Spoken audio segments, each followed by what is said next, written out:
वतन ए वतन जाने जा जाने मन, ये समा ये बहार दिल फिदा जाने सार। ए वतन जाने जा जाने मन, ये समा ये बहार दिल फिदा जाने सार। जलवा तेरा जलवा, तौबा मेरी तौबा, मेरी निगाहें करती है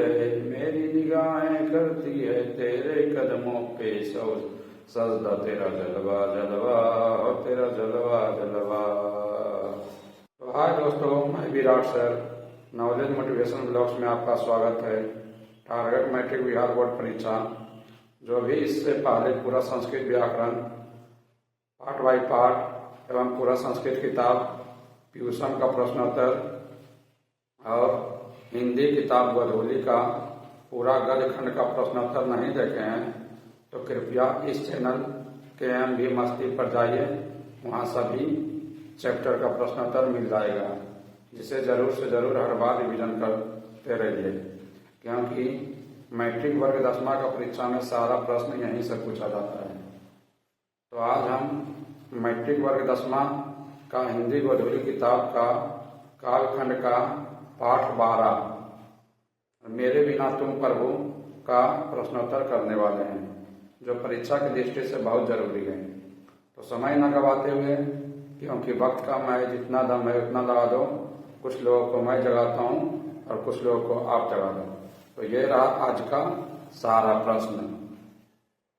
गोधूली किताब का काव्यखंड का पाठ 12 मेरे बिना तुम प्रभु का क्वेश्चन नंबर 1। कवि रेनर मारिया रिल्के का जन्म कब हुआ? उत्तर 4 दिसंबर 1875 ईस्वी। क्वेश्चन नंबर 2, रेनर मारिया रिल्के का जन्म कहाँ हुआ?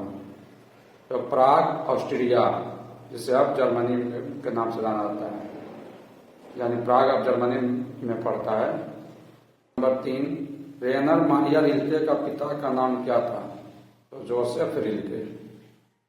Question number 4, Rainer Maria Rilke का माता का नाम क्या था? तो उत्तर हो जाएगा Sophia. Question number 5, Rainer Maria Rilke किस विश्वविद्यालय से शिक्षा पाया? तो प्राग, उत्तर हो जाएगा प्राग और म्यूनिख विश्वविद्यालय से। क्वेश्चन नंबर 5 फिर से, रेनर मारिया रिल्के किस विश्वविद्यालय से शिक्षा पाया? तो उत्तर हो जाएगा प्राग और म्यूनिख विश्वविद्यालय से। क्वेश्चन नंबर 6 है, रेनर मारिया रिल्के आरंभ से किस क्षेत्र में गहरी अभिरुचि थी? तो कला और साहित्य के क्षेत्र में। उत्तर हो जाएगा कला और साहित्य के क्षेत्र में। क्वेश्चन नंबर 7, रेनर मारिया रिल्के की प्रस्तुत रचनाएं क्रमशः कौन कौन है? कविता संकलन के रूप में क्या क्या है हम जानते हैं। Life and songs, Lawrence sacrifice, advent इत्यादि। कहानी संग्रह के रूप में क्या क्या है हम जानते हैं। तो टेल्स ऑफ अलमाइटी, कहानी संग्रह में एक ही है, टेल्स ऑफ अलमाइटी। उपन्यास के रूप में क्या है देखते हैं। The notebook of Malte Laurids Brigge, the notebook of Malte Laurids Brigge. Question number 8 है, कवि रेनर मारिया रिल्के का निधन कब हुआ? तो उत्तर हो जाएगा 29 दिसंबर 1926 ईस्वी। क्वेश्चन नंबर 9 है, मेरे बिना तुम प्रभु विद्या की कैसी रचना है? तो उत्तर हो जाएगा कविता। क्वेश्चन नंबर 10 है, रेनर मारिया रिल्के की काव्य शैली कैसी है? तो गीतात्मक है, गीतात्मक। क्वेश्चन नंबर 11 है, कवि रेनर मारिया रिल्के किनके चरणों में छाले पड़ जाने की बात करते हैं? तो उत्तर हो जाएगा प्रभु के, यानी भगवान। क्वेश्चन नंबर 12 है, मेरे बिना तुम प्रभु शीर्षक कविता किस हिंदी कवि द्वारा भाषांतरित किया गया? तो उत्तर हो जाएगा धर्मवीर भारती द्वारा। क्वेश्चन नंबर 13 है, मेरे बिना तुम प्रभु शीर्षक कविता किस भाव कविता की है, किस भाव कविता की है? तो आंसर हो जाएगा उत्तर भक्ति। मेरे बिना तुम प्रभु शीर्षक कविता किस भाव कविता की है?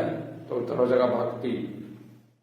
क्वेश्चन नंबर 14 है, रेनर मारिया रिल्के द्वारा रचित कविता का नाम क्या है? तो उत्तर है मेरे बिना तुम प्रभु।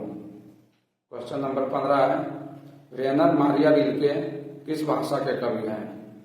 तो उत्तर हो जाएगा जर्मन भाषा। जर्मनी देश का भाषा जर्मन कहलाता है। क्वेश्चन नंबर 16 है, दूर चट्टानों की ठंडी गोद में, दूर चट्टानों की ठंडी गोद में किस कवि की पंक्ति है? तो उत्तर हो जाएगा रेनर मारिया रिल्के। क्वेश्चन नंबर 17 है, कवि के अनुसार मनुष्य के बिना किसका अस्तित्व नहीं रहेगा? ईश्वर का। उत्तर हो जाएगा ईश्वर या भगवान का। क्वेश्चन नंबर 18 है, कविता मेरे बिना तुम प्रभु किस भाषा से अनुवादित है? तो उत्तर हो जाएगा जर्मन भाषा से। जर्मनी का भाषा जर्मन भाषा।